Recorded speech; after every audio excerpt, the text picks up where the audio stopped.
Waheguru ka Khalsa, Waheguru ki Fateh. Satnam, my name is Rajinder Singh, and welcome to another show of Ig Conscious Living. It really is the show where we try and get people who are, what I believe are inspirational. They do something for the community, and we try and get them on the show and tell us a little bit about their lives. And as usual, what I like to do is actually get them to introduce themselves, because there's nothing better than somebody introducing themselves and telling who they are. So a quick introduction, we have Kaur and Jasdeep Singh. So Uma, please tell us a bit about yourself. You're very clever. Well, I know that. You have to do the homework. What is Uma and what does she do? Uma, tell yourself, right? She sussed me. Well, I'm a teacher. That's one big thing in life, and then I do it through many different things. Mm-hmm. One is a yoga teacher. I'm also a photographer. Yes. And at the moment, I'm a carer. A carer as well? Well, so as somebody said to me, we all carry different uniforms, don't we? And how we change accordingly. But what we're going to do today is find out not only the different uniforms that Uma wears, in a literal sense, but also the real Uma. And he says, clearing his throat. Okay. And Jasdeep Singh. Yes, Raj. How's it going? It's not too bad, actually. Listen, I'm really glad you came on to the Conscious Living show. Do tell us a bit about yourself. What's really nice, Sangaji, is that I know both of them really well. They are really good friends of mine as well. So on a personal level and also on a friendship level. So it's nice to have them on the show. But you know, for the Sangat, please do tell us. Yeah. So my full name is Jasdeep Singh Khalsa. 5 words in that. Wow. Even I didn't know that. 5, a number of a teacher. Yeah. And so one thing I do is coaching. So my business is New Life Awakening. Wow. I offer free courses online. I do personal one-to-one coaching. And I've recently started doing some seminars as well, which is what I really wanted to get into. Really, is kind of doing a seminar on personal development and going through people on a really personal level, trying to get them to develop their capacities, their qualities. Okay. And so then the other part of my life is, I guess I'm a bit of a techie. So I was about to say, because I know you from the IT side, and you do a lot of seva as well, don't you? In terms of helping. I suppose, yeah. I mean, I'm the founder of the Seeker project, which is, I guess, the world's first search engine to. You can search in 52 languages. Okay. Guru Granth Sahib in 52 languages, and you can also read the Guru Granth Sahib in 22 different language scripts. Really? Okay. Which is I'll have to get this out onto our website, because I think so many people do ask me, can I get it in a different language? Yes. I should have just come to you. Yeah, you should. Yeah. So that was actually quite a lot of my life. I was just developing this software. Yeah. And so now it's out there, seeker.com. Wow. People can go visit it. Go visit it. And talking about different languages, Umaji. Okay, now before we came live on the show, we were talking, well, my Punjabi is not the greatest, okay, but it sounded good. But you're originally from Lithuania. That's right. So, tell us a bit about you, Lithuania, and also, I understand you're going to be teaching some yoga next week. Is it next week? You're flying off tomorrow? That's right, yes. Tell us a bit more, because I'm intrigued. Well, my latest realization is when I started to work as a carer, and a lot of foreigners actually do this job from different countries. So the lady I'm living with, she was very happy about me and saying, hey, meet, this is Uma, she is Lithuanian. Hey, this is Uma, she's from Lithuania, and she's very good news, so I'm very happy. But it will be always, this is Uma, she's Lithuanian, she's Lithuanian. Oh, I see, so that was becoming the... And to me, I live in England for 10 years, but also entering into these teachings were passed from Yogi Bhajan, and it's connected to the Guru's teachings, which has the universal family. Your identity becomes universal. I think that's such a good point, actually, because we do as humans say, oh, we're from, but as you say, this is on a universal, and that's probably a more important aspect, isn't it? Yes, and then just a few days later, I received the message from my friend and saying, how is my Lithuanian friend doing? And I replied, well, actually, I'm not just Lithuanian. I don't connect that I'm Lithuanian anymore. Yeah. I wasn't modest, and I said I'm just a goddess. Where are you going tomorrow? Universe. Where are you going tomorrow? Lithuania. So, not denying that. I mean, I honor my country. I honor my family. That's the roots. That's partly who I am. You met the president, was it? I met the president. Yes. It was a big honor. We're talking about this earlier, So definitely Lithuania as a country also went through very difficult times, Yes. because it's on a crossroads between the East, the Russia, and the West. Yes. So if the West wanted to invade East, it was going through Lithuania. If the East wanted to invade West, they were going through Lithuania. Listen, Punjab is the same, so you know. Exactly. Yeah, so. So it certainly gave what I am. Yeah. So yes, I am Lithuanian in that sense, and I honor and I love my country. But I don't identify myself anymore that Uma Lithuania. Yeah. So tell us about the real Uma then. Okay, Uma, the Uma. I'll come back to you in 1 second, yeah? Jasdeep Singh. It's interesting, actually, because we were just talking with Uma, and you just recently come back from India. Yeah. Okay. Yeah, Now, the reason I say is because we were just talking, you know, it's the different countries, and obviously we're all here, but how we go abroad. Yeah. Now, obviously we've all been to India, we love it, but, you know, you were just talking about the amazing aspects. It is always a bit of a shock culture, but in a nice way. Yeah, you know? yeah. I mean, India's very quirky, you know. Yeah. You can know, never get bored, can you? Yeah, I mean, there's always something going on that's not quite, you know, in the norm of things. Yeah, there's always something. There's a guy carrying grandfather clock. You know, it's strange. I know. 10 o'clock means 3 o'clock in the It's afternoon. amazing how they make the best use of what they have. Yeah, you know? that is so true. Phenomenal. I mean, the most amazing thing I saw was a whole family on a bike, a normal cycle, 4 people. The woman, the wife in front, with a kid in her hand. A normal cycle. I would never think to use a normal cycle to take my whole family. But it's about making the best use of what they have. No, They do it really well. No, you're right. And actually. they're actually really genuine people. There is always a nice atmosphere whenever I go, in terms of, you know, that buzz you get, you know, as you. First day or two, all I do is honestly, I just look and, you know, it just absorb it all in, you know, and you know. Actually, one of the first sights that I saw as soon as I came out of the airport was there was like loads of really old and very poor people, and they were looking at me. You know, I kind of thought in my mind that maybe they'll come and start begging from me for money or something, but they didn't. Yeah. They just waited there and they just looked at me in a very sweet way.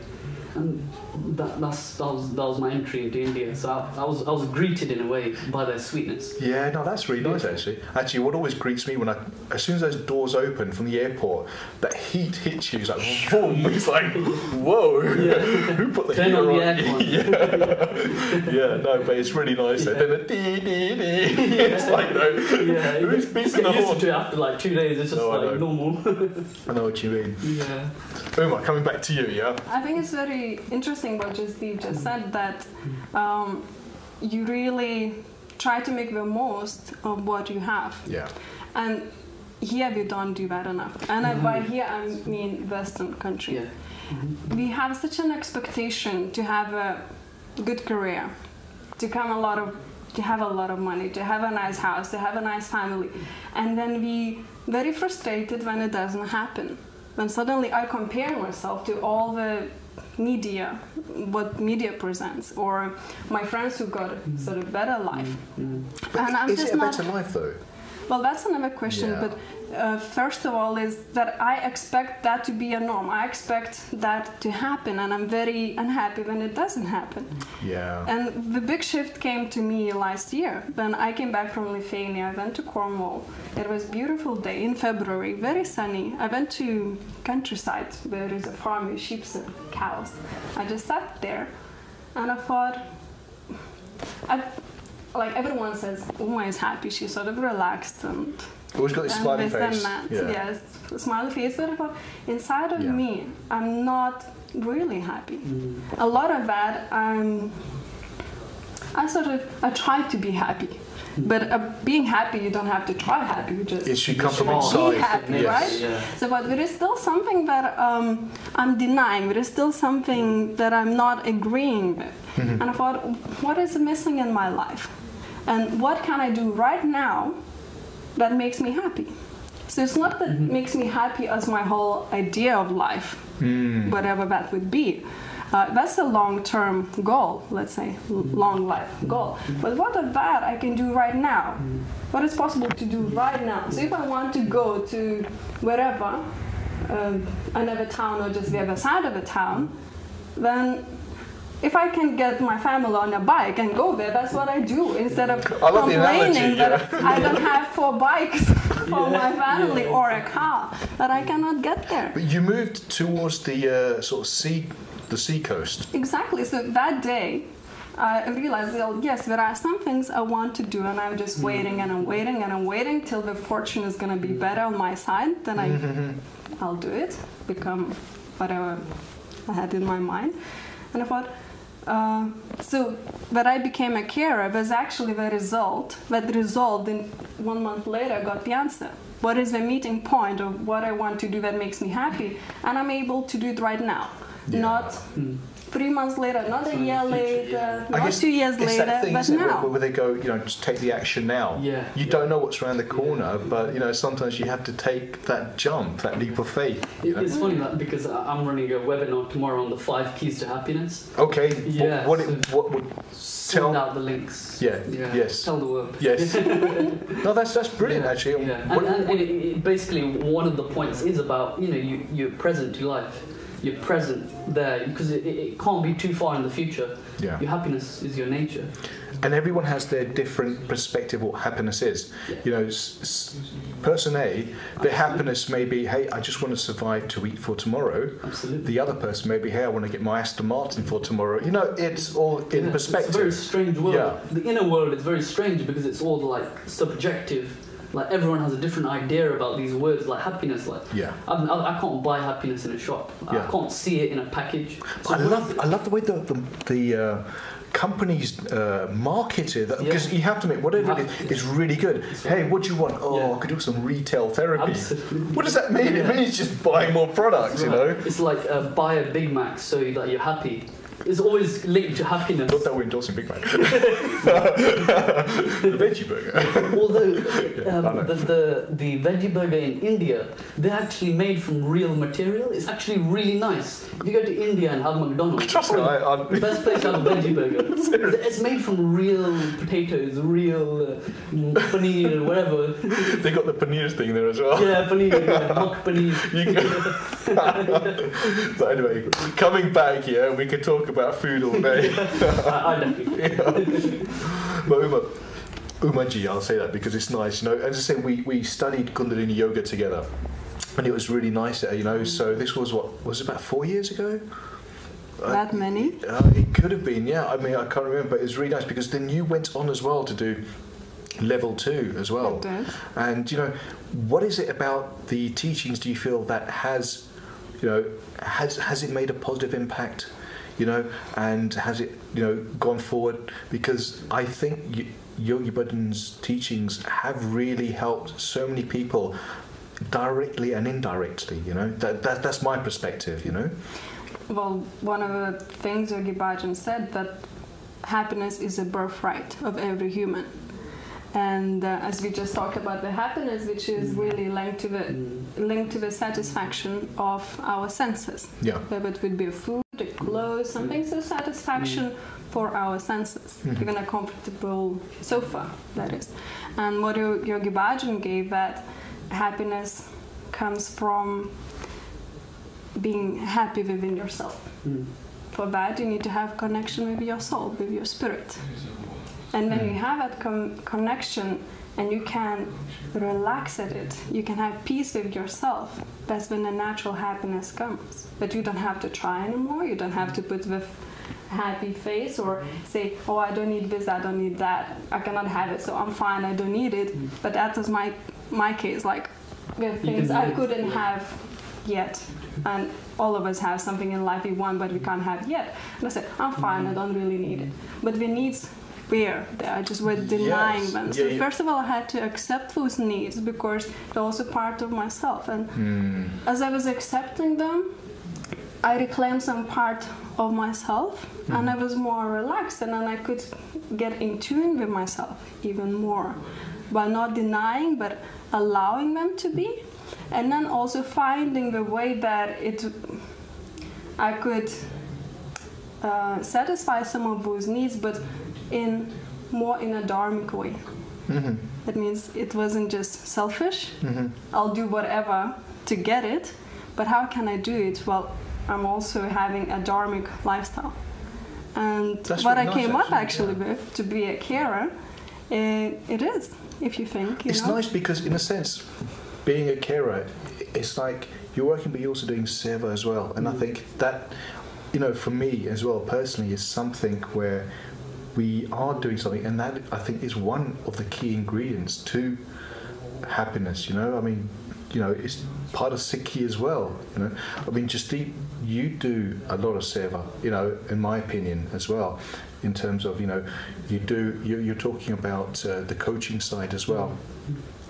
You've got the webinar, but you also do many other things, for Sikhi as well. I mean, would you like to share that as well? I mean, there's probably so much, but just, I guess the flavour, a large part, as I said, was the Seeker project. Yeah. Because, and it's an unending project, there's so much more to do, because for me, Gurbani was my route to find inner happiness. So I wanted to share that. I just wanted to share a little bit of my happiness that I had with the world. That's nice, because in a sense, what I'm actually finding, with such Jasdeep and also with yourself, Uma, is sometimes what we do in terms of our actions speaks much louder than somebody saying you should do this, do that. So like your love through Gurbani. I know a bit about Gurbani as well. You have that interest, that desire, and it's because it's the vibrations. Even within yogic aspects, we talk about the vibrations, and when we do meditation, we go Satnam. I think that's what people are missing today, is the experience. People actually really deeply want to experience something greater than themselves. Well, listen, why don't we do this then? Because we are coming in a sense to the queering age, and we all know about the yogi, well qualified teachers as well. Umaji, why don't you give some of that experience, if it's okay with you, to the Sangha, to give a small taster of what we do, if that's fine with you. Yeah? Okay, so, we're your students here at the moment, in a sense, I know the student, and, what would we do? Okay, so I think it'd be nice if we tune in, how we do in a Kundalini. Should we do that? Yeah, so if you lead just for 5 minutes, if that's okay, just... Absolutely, yes. Yeah. So we tune in with the mantra, Ong Namo, Gurudev Namo, which means we bow to the infinite wisdom, and the science of yoga is that you bring your head down to your heart. You surrender your head to the heart. And it's because in the spirit, it's interesting that the spirit is within subtle body. And through the life journey, the spirit tries to incarnate fully from a subtle body in us. So the mantra, in this particular mantra we're going to chant, brings in more of that spirit. Okay. And then it crystallizes in the heart. So what Kundalini Yoga does, the technology that we build up a strong base with first, second, third chakra. So we rise to meet that spirit. We rise to the heart, to the fourth center, and then the spirit from subtle body comes through the third eye, through the sixth chakra, and it also comes to meet in the heart. And that's why we surrender our head to the heart. And then we still use the mind to support what the heart knows, what the heart Brilliant. Wants. Let's do that. Let's get the Sangha to experience so it. The mantra is Ek Onkar. And as you know, Ek is one, and that's the first principle, oneness. Onkar. Sat Guru Prasad. Sat Guru Prasad. Ek Onkar. So this is what we're going to... Yes. And this is one of those mantras which is the mirroring. So Ek Onkar, Sat Guru Prasad. Now it's a mirror. Sat Guru Prasad, Ek Onkar. And Yogi Bhajan said that whenever there is this mirroring mantra, but it has to be done with reverence. Because whatever we're gonna chant to the universe will return to us. And this is one of the sutras of the Aquarian age, which we're gonna enter on the 11th day of the 11th month, 2011. Next week. Yes, next week. And we were preparing for that 40 years, the transition. And the next age lasts 2,150 years. So, isn't it good you came on today? And it's no accident that we are born, but our souls chose to incarnate in this transitional time. Okay. That the world goes through the shift, yes. So that we listen to our heart, so we support that change. And what the yoga teaches, not to be resentful. If you just resent, you just break and we stop with change. Inside, yeah. Change is gonna happen. There is a law of evolution, and okay, so let's do it. Let's do it, Dominique. So, come, you yes. take us through. So let's chant Om Namo Gurudev Namo for 3 times. Okay. You can rub the hands, and as we rub the hands, we're already connecting the 2 sides of the brain. We're connecting the feminine and the male side within us to be more complete. Okay. Then we bring the hands to the heart center. Spine is straight, shoulders relaxed, chest is out. Then we neck in line with the spine and bring the chin slightly in. Close your eyes and focus at the third eye point, just in between your eyebrows. And breathing through the nose, inhale deeply. Exhale. Inhale. Exhale. And inhale to begin. Om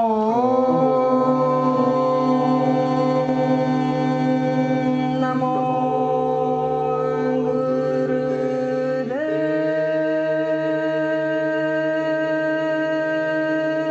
Namo.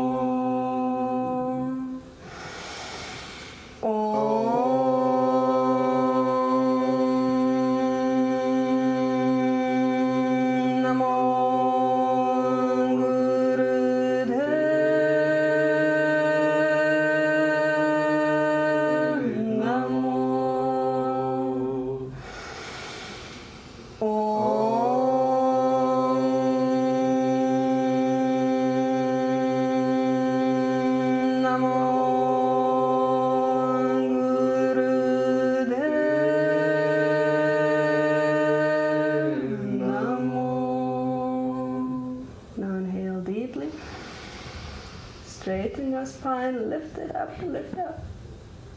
Exhale, slowly relax your hands, open your eyes.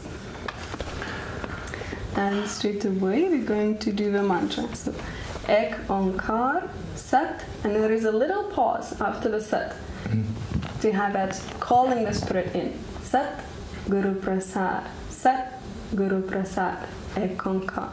Okay. Let's have our hands on the knees, palms up, and it's Gyan Mudra, called the thumb with the index finger. And index finger is connected to the Jupiter planet, and that is expansion and knowledge, authority, authority. Still keeping the spine straight. Relax the shoulders, keep the chest open. Eyes closed, focused in the middle of the brow. Inhale. Exhale. Once more, inhale, exhale, and inhale to begin. Ek Onkar, Sat Guru Prasad, Sat Guru Prasad, Ek Onkar. Ek Onkar, Sat Guru Prasad, Sat Guru Prasad, Ek Onkar. Ek Onkar, Sat Guru Prasad, Sat Guru Prasad, Ek Onkar. Ek Onkar, Sat Guru Prasad, Sat Guru Prasad, Ek Onkar. Ek Onkar, Satguru Prasad, Satguru Prasad, Ek Onkar. Ek Onkar, Satguru Prasad, Satguru Prasad, Ek Onkar. Ek Onkar, Satguru Prasad, Satguru Prasad, Ek Onkar. Ek Onkar, Satguru Prasad, Satguru Prasad, Ek Onkar. Ek Onkar, Satguru Prasad, Satguru Prasad, Ek Onkar. Ek Onkar, Satguru Prasad, Satguru Prasad, Ek Onkar. Ek Onkar, Satguru Prasad, Satguru Prasad, Ek Onkar.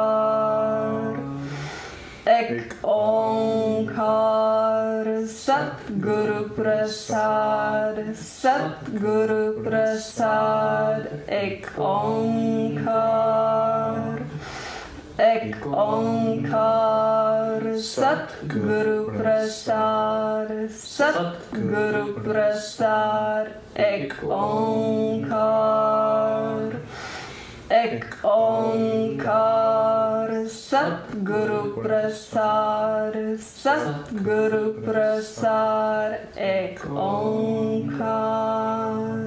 Inhale deeply. Hold your breath in, extend the spine upwards, roll the eyes to the top of the skull. Exhale. And once more, inhale deeply. And as you exhale, relax and get relaxed breath inside of you. And open your eyes. My Guru. That's wonderful. Wow. Thank you. Well, I'm going to sleep now. That was lovely, actually. You know. I don't know if I've said that one of the sutras of the Aquarian age is that vibrate the cosmos, and the cosmos will vibrate back to you. That's lovely. So actually, there is yeah. nothing you have to worry about, nothing you have to carry on your shoulders, nothing you have to try to do. Just vibrate the cosmos. And the energy of cosmos is also love. Vibrate the love, and that will vibrate that back to you. That's beautiful, because that really does go with the aspects of what Sikhi is as well, you know. And I think what's nice is that obviously Kundalini Yoga is the yoga side, but there are aspects where you have the linkage with the Sikhi side aspect, you know, and it really does go hand in hand on that side. Even though people who do Kundalini Yoga may not be Sikhs, that side, but the aspect there. I mean, the deep experience that we have with Kundalini Yoga is because of the purity of a Guru Ramdas, who holds the throne of Kundalini Yoga, because he served it. Yes. There's such a love, selfless service. So that holds the golden lineage, and every teacher who served in that lineage, he served that purity, and that's why it's actually such a strong experience, deep experience, elevating, and that's, I think, the only actually yoga which gives the self-empowerment, so self-initiation. I mean, I also did Kundalini Yoga. I recommend everybody to try it at least once. Yeah, I do as well. You know, I think what's nice is that a lot of time, and I'm just talking just the general public, it could be anyone, Joe Public, they talk about, oh, this is how things should be. People like to go into the negative or whatever. What's really nice, you know, for example, in terms of the yoga side, is that you experience it. And I think once somebody experiences something in such a positive aspect, it pervades in all forms of your life.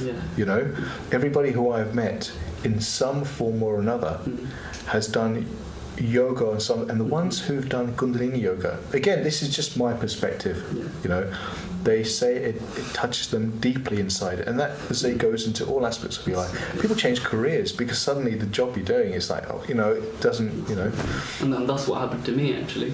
Wow. Which is in April of this year. Yeah. I was working for an internet marketing company, and I've always had this calling to want to, go down the personal development route, run seminars and coach people, but I never felt the time was right, or circumstances. I was in a job, earning good money, so why would I leave? Yeah. But ultimately, I had to take a step, and everyone was advising, don't do it, keep your regular income. Yeah. But it's that fear and that security. Absolutely, yeah. It's fear of security, but for a Sikh, I mean, the security is the guru.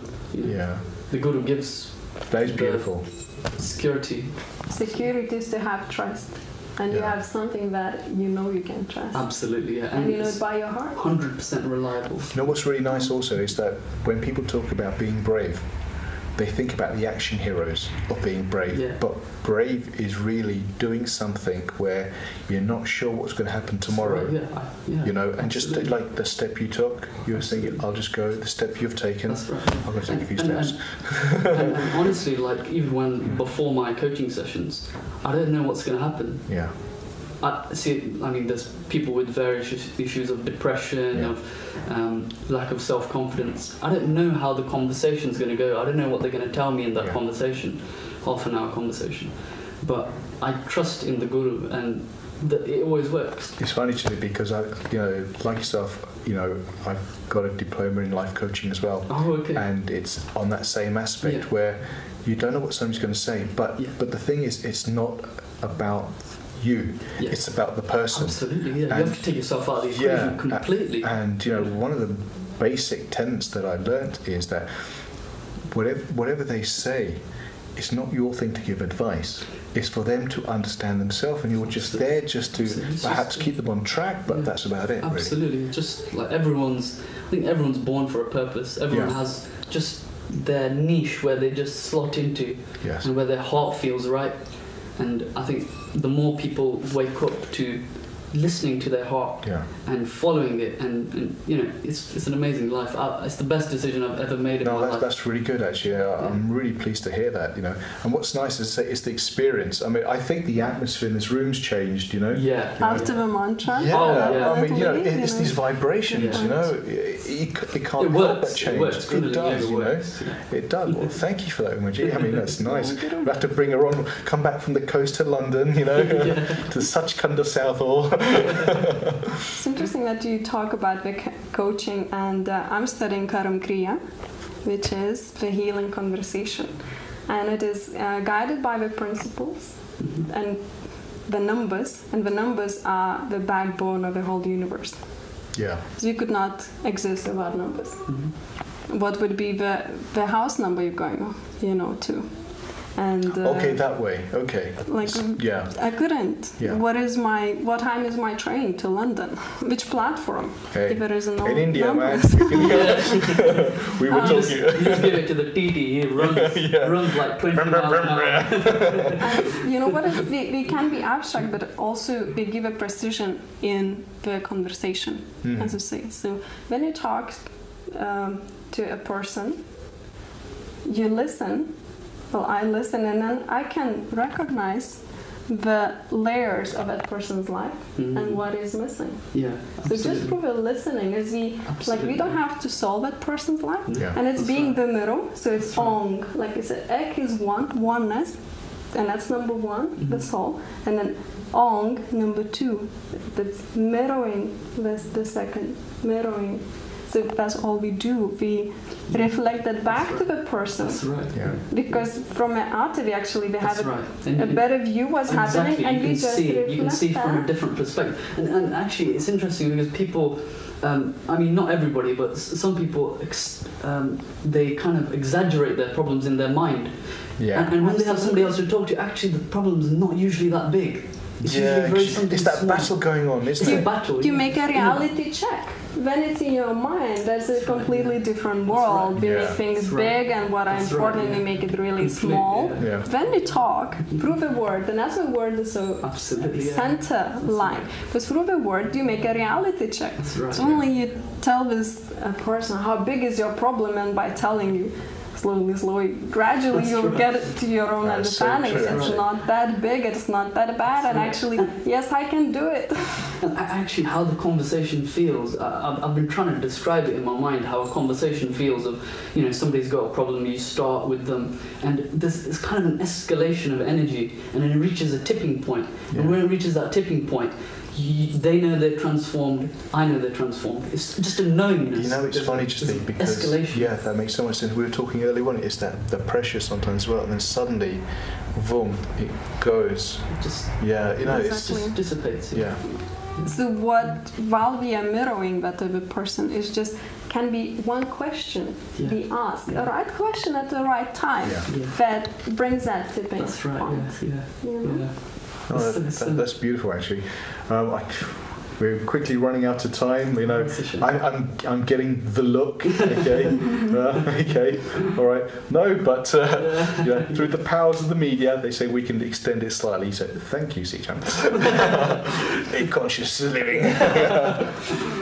What I was going to say is basically, we were talking about the aspect of the vibration, and we are coming up to now what we call the Aquarian age. I think a lot of people, what's funny is even from a non-yoga people do talk about the Aquarian age, and is there really a shift? What does that mean? Because for most people they go, oh, look, and that's just It's interesting. I actually wrote a book called Poems for the Aquarian Age. Oh, wow. Yeah. okay. Where is it? I think you're gonna have like 10 links. Oh, fair enough. And what I wrote in the introduction was how I foresee the Aquarian Age, and actually has a link with technology. Okay. So Very much. this is in my view of what Yeah. the Aquarian Age is, what's happening in the Aquarian Age. Because we have an increase in technology, now we have really fast computers. But if we just forward time, maybe 10 more years, what we will see is computers that are so fast that they meet the intelligence of a human brain. And so what you start to see is very advanced computers that you can talk to a computer as if you're talking to a human, and they have the intelligence of a human. We still do, don't we?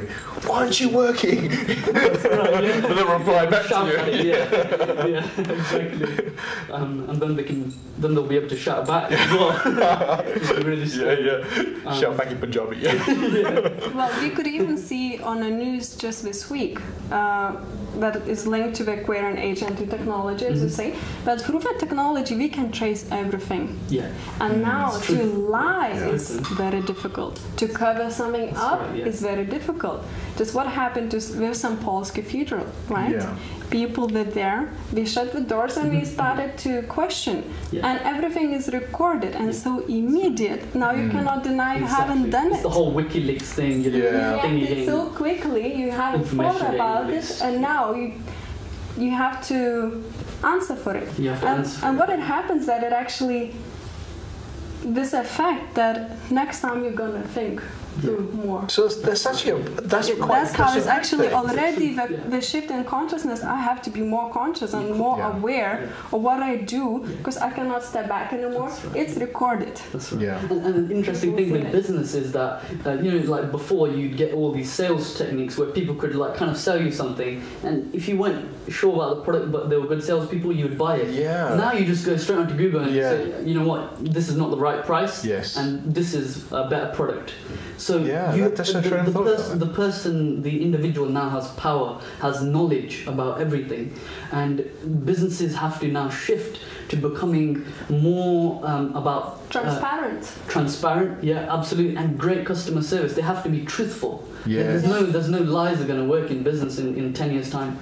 It just won't work. And But does that mean that then the whole pattern it goes? just It's Exactly. just dissipates. yeah. So while we are mirroring that other person, is just can be one question Yeah. be asked, a right question at the right time that brings that tipping That's right. point. Yes. Yeah. You know? Yeah. Oh, that's beautiful, actually. We're quickly running out of time. You know, I'm getting the look. Okay, okay, all right. No, but you know, through the powers of the media, they say we can extend it slightly. So thank you, Sichan. In conscious living. What I was going to say is basically, we were talking about, you know, the aspect of the vibration, and we are coming up to now what we call the Aquarian age. Yeah. You know, I think a lot of people, what's funny is even from a non-yoga people do talk about the Aquarian age, and is there really a shift? You know, what does that mean? Because most people, they go, oh, look, and that's just, you know. It's interesting. I actually wrote a book called Poems for the Aquarian Age. Oh, wow. Yeah. Okay, where is it? I think you can have like 10 links. Oh, fair enough.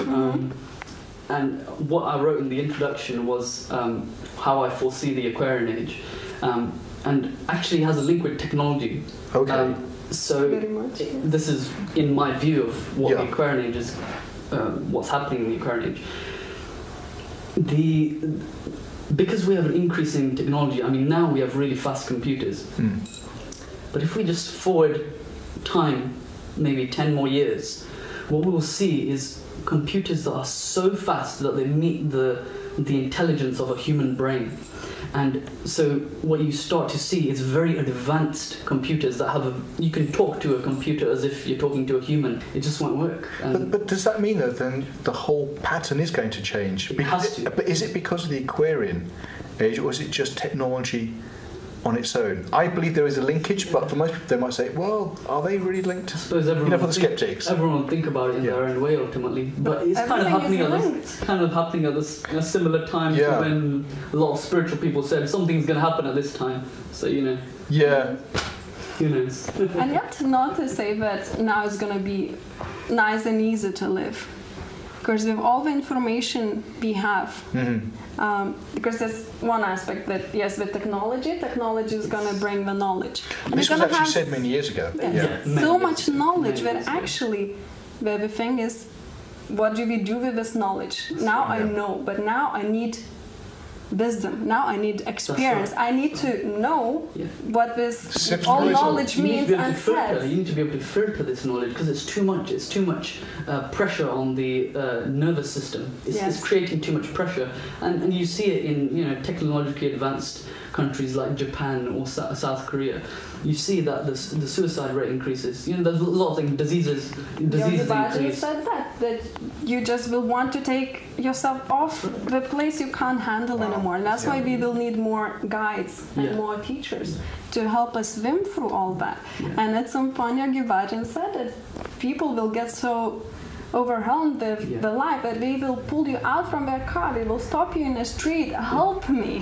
Really? Do you know that is actually happening? It is, it's already happening. Because a lot of people cannot turn off. You got your iPods, your Blackberries and so forth, and you go on a holiday and still you're getting your work emails, and it's like, should I just answer it? And so you're mentally not switching off, and it's like, put the Blackberry away, But so you need. I think this technology actually now is really. Even now it's so advanced, but can you imagine in 10 years when we have like this huge quantum leap that the speed of computers are so vast. But another thing just actually is also the aspect of like Wi-Fi and everything. No, we all need it. Yeah. You go into an office, you got Wi-Fi, but we were talking about the vibration.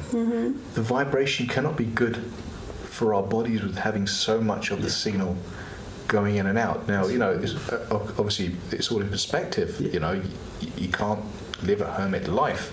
You want to be there, but 10 years ago, I don't think, Wi-Fi was not really known, and all so much. We've always got a mobile phone, but what we tend to forget is that it's always transmitting, and that signal. I think there's actually a shop I think in San Francisco where they put on a mobile shop, it could be harmful.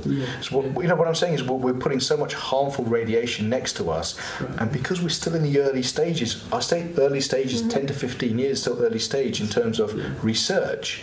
What's happening to us now? I'm not saying if it's good or bad. I don't know, but it's good to be aware. It's good to be aware. So I'm just saying that with all that, doing something which will complement that.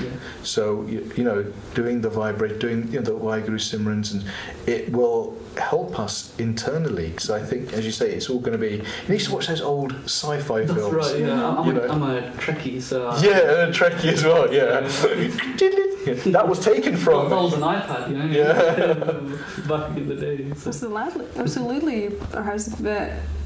The way to keep the inner calmness is to vibrate with each breath, Sat Nam or whatever is your link to your own self. Because the other sutra for the Aquarian age, that before we wanted to know God, now we trust God and we dwell in God. Now, how do we dwell in God is not through thinking and imagining God somewhere, but the link to the divine self is through the breath. Conscious. So we are actually experiencing God now, in a sense. In ourselves through the breath. Okay. That makes sense. The expansion of the awareness of consciousness is through the breath.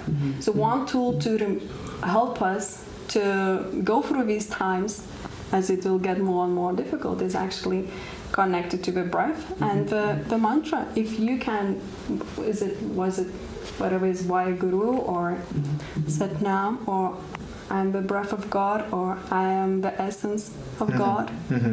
God and me and God. That's the beautiful mantra. It is. So remember that every day as you wake up from the bed. Because if you cannot think of yourself that God and me and God are one, that I am the grace of God, I am the breath of God. Why do I want to go in my day and I want people to be nice to me, people recognize me, people to think, you deserve this, you deserve that. Why do I want all that positive to me if I cannot give that to myself? The first thought when I got up, when I opened my eyes, that God and me and God are one. That's beautiful, because that really goes. As you were talking, it reminded me of the gurus. When you sort of read, and everything, no matter what they did, it was always through love. Yeah. And it's sometimes so easy to forget that. As mere humans, there's always something happening all the time, and you want to be the victim just to get attention, whether it's yourself or your community. It's like, this is happening to us. I never saw the gurus do that. I always saw the gurus saying, okay. Sacrificing themselves no matter what. You know what? I think that one of the most powerful things that, what people really fall down is because the human being forgets. Just normally, naturally, we forget about what happened yesterday. And in that process, we forget actually who we are. Who we are is greater than this human body. It's love. It's all those qualities. It's not something physical. It's qualities. That's so humility, true. Love. Because I think truth. I think sometimes, especially maybe for guys, who maybe you can correct me here, but I think they think, that's not macho enough. You know what I mean? But sometimes it's harder to be giving that pyar, that love, going forward. It has to be the balance between the really, feminine it has the to male. We definitely learned that if I'm demanding, if I don't get that in 5 minutes on my desk, it's easy. Get it now. What, you're not there? Right now. I need it right now. That's our command and demand. But it's really the kid. It's really the kid inside. Like that's powerful. I have power, but that's not really a real power, and that's not the real fire. Yeah. The real, it's not self-sustaining. Can you imagine light. Guru Nanak Dev Ji doing that? You know what I mean? You know, if you're going to be like the gurus, I can't ever see them ever doing it. You went to the Gurudwara where Guru Nanak used to work on a daily basis, and he's just, it's such a beautiful picture where he's just, you know, he's got some weights, he's got a scale, he's got some weights, and he's just measuring the weight of food because he was a shopkeeper. Yeah. He was just on a daily basis. Yeah. He just used to sell food. And how? What a simple word. And look at the command. That is what you call command. Look at the transformation of thousands, hundreds of thousands of people. Yeah. That's really something. The real command, when you can take a command, when you can surrender to the command, that's the real warrior spirit. Comes from, the strength comes from there. First, comes from humility. Yeah. But can you be humble and not humiliated? Yeah. It's very difficult for us to become humble because maybe you've been humiliated as a children and as we grow up. But when we find the quality of being humble, and then I'm humble, there is no way you can humiliate me. That's right. There's nothing that can humble. be hurt. And then from that being humble and having courage, that's when the real light comes. That's when the real power comes. That really does connect to me, because I think a lot of people get mistaken when they think, oh, if you're being humble, you're a pushover. If anything, it's the opposite. Right, yeah, exactly. If I'm humble, that gives me a voice to say anything, to stand for anything. If I'm humble. Yeah, I think the humble, the the quality of being humble, people really, just as you said, people really don't understand. Yeah. They have no experience of being humble. And they get a bit of a shock when it's like, sorry, I'm being nice to you because I am being nice. I don't have to shout at you, but I have my principles. That's right. And I think that's the most important thing. You have to have your principles. Absolutely, and you humble and have your principles. Right. Otherwise, of course, no one respects people who think that I'm not good enough, I'm this and that, and you certainly don't shine, and people do push you as they just walk past because you don't have your strength. But then as a seed, we come from that one, and one is first of all humble to become who one is, but you have to go through a process of becoming, and if you have principles guiding you, then you will become the light that shines, and thousands will see that. It's so true, actually, because it is the actions, sometimes without doing anything, but just being yourself, just, as I say, I was going to say walking down the street, but that doesn't mean, that's just a stereotype image. Oh, is he a holy person? They go, are you kidding? I'm not. No, I'm just trying to be me. I'm trying to develop myself inside, but you're probably more developed inside than I am. It's the inside that counts aspect. So a lot of people, I guess it's we as humans and the media. But I think what you said was really hit the mark there as well. And it's that humbleness inside, because I think silence and just having your principles is what takes us forward. I'm looking at the time where that's very nice of you, actually. You can't see him, but he's being really nice to me today. Okay, normally it's like 10, 9. Well, we really can summarize that when we talked a bit about yoga, about principles, and the dawn of Aquarian age.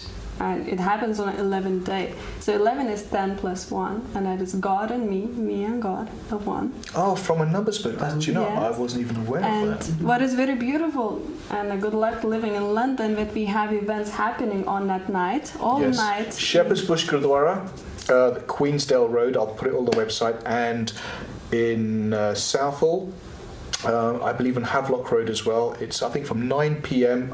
I'll put it on the website, so don't quote me on this, but it's all night from 9 p.m. to 6 a.m. So there's two good experience. Yes. And is there something happening abroad, Imogen?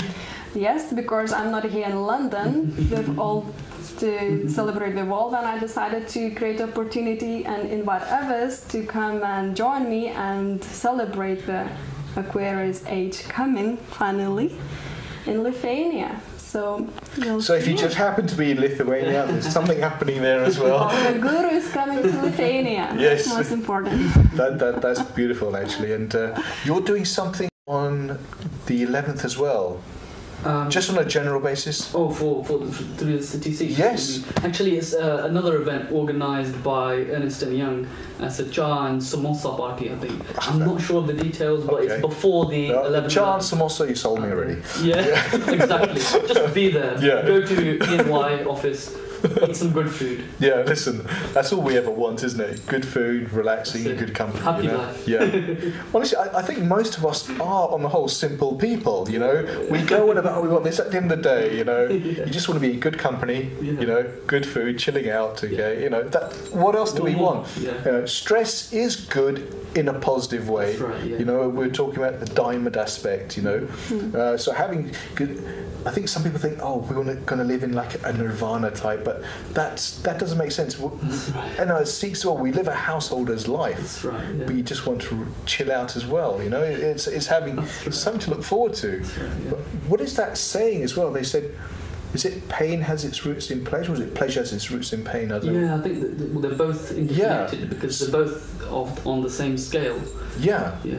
And how would you know what good is? You have to go through something, you know, to come out on the other side. Yeah. And it's a beautiful journey, actually. Yeah. Because it's a journey of discovery, you know, when you go through some hardship. I mean, you know, I don't mean to say anything bad about any people's situation, but everyone's going through their own journey. You know, as long as there are people around to just say, you know, like when I was learning to swim, for example, parents took me swimming, and there was a swimming instructor. So I was going through my own journey. I was doing that last week. Yeah, but it's like, oh God, I could be at home watching TV, but you know, one more lap. But hey, he was taking me through that journey. You know, we should all be evolving, you know, in any way that we want. And there's so many opportunities to evolve in this age. It's such a beautiful age to live through. I mean, the Gurus, for example. I mean, I keep going with the Gurus because every time I read it, always something new gleams me. It's like, wow, that's just so amazing. You know, they could have lived such an easy life. Yeah. When I say easy, you know, they had, you know, you could just do this, but no, they had a good life. Obviously, with it, we know the internal, external, but also the hardships that they went through, but how they came out on the other side as well. And you know, it's that, you know. We talk about, for example, Guru Gobind Singh Ji. You know, I think, you know, just the other week we were talking about Guru Gobind Singh Ji in terms of a lot of people believe they know who he was, but I don't think a lot of them do. You know, they see the macho side, but the macho side was not macho for the sake of bravado. You know, it was, you know, the internal. Actually, Guru Gobind Singh Ji was the sweetest guy. Yeah, the poems.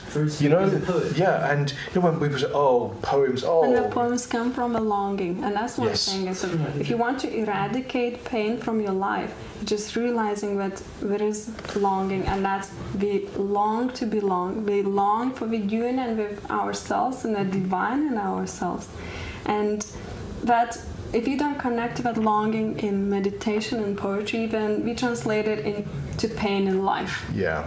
Then I want to fulfill that longing with something, and that's something I cannot get, and then I'm in pain. I think you know what it is also is that if we see people suffering, okay, sometimes what we want to do is we don't know how do we help those people. So sometimes we, out of our love, sometimes what we sometimes do is, and I feel it's the wrong way, sometimes we say negative about somebody else. Look what they're doing to us or this. Okay, you know, but I think there are other ways where you inspire people. If you can inspire them, you know, then it's like those people, okay, whoever may be suffering, they know that we're there for them, but we're not giving them, as I say, a fish for a day. We're teaching them to fish. And I think internally they inspire themselves, and we're there for them to inspire. We don't have to shout to a community, this is what's happening to us. At the end of the day, everyone is going through their own problems. Okay, you know, if we, for example, as Sikhs, are doing something where it's like, hey, we're going through this, but you know what? We're still going to be helping you. Okay, this is what our gurus taught us. Okay, we're there for you and everybody else in the community. I think that's I think there's this yogi that really summarized it perfectly. He said, when you're a millionaire in terms of your spiritual development, then you can afford to donate a few thousand. Yes. You should take care of yourself, but then a few hundred thousand is nothing. You're a multi-millionaire, a few 100,000, you can afford to donate. Absolutely. And you know what's also interesting, just on that one, I think Yogi Bhajan said this, and I'm going to get the quote totally wrong, but it was really nice. He said, it's when the person who has loads and he's still humble, that is the true person. Because sometimes, and I've seen it with people, they haven't got anything and they think, oh, I'm humble. No, you're not, okay? Because internally you're still thinking you want everything, okay? And I'm not saying there's anything wrong with that. You know, I want everything as well, but I feel there's a difference. But when you've got everything as well and you're still humble, that is... You mastered your mind. In order to do that, you have to master I've rarely seen it, to be honest. But, I've seen it in only I have seen it in one or two people actually. It's really nice, and the interesting thing is that when you meet those people, the first thing they want to do is to share. You know, we go to a stage, and then what do we do as humans? We want to share. You know, I was saying when we done the teachings as well together, what was the first thing we wanted to do? You know, it's like I learnt it. Okay, so I've got to share these teachings, not because I feel okay walking through the road, sit down and do some yoga, for example. No, but it's like somebody who says, you know what, I want to learn. For example, I said, look, I've got this technology. Don't focus on me. Focus on the teachings. That's right. That's the important thing. It's the teachings that are important. You know, and I think a lot of people get cross-wired in terms of, oh, it's the person. And it's easy to get cross-wired as well, because it's so easy to forget that actually you're just a pawn in the... Yes. We were just joking earlier, Sangaji, you know, we're saying to Uma Jess, we'll become Uma-ettes. And the first thing she said, no, don't focus on me. We were just obviously joking, you know. You are your own student, you are your own teacher. Yeah, that is beautiful. You know, we are running out of time, okay, so listen, thank you both for coming. Thank you, Rajinda. It's great to be in your company, so relaxed, so joyful. Thank you. Listen, I'm so glad both of you come to the Conscious Living Show. We will be putting details on our website, and time has come to an end, but thank you so much for watching. Waheguru Ji Ka Khalsa, Waheguru Ji Ki Fateh.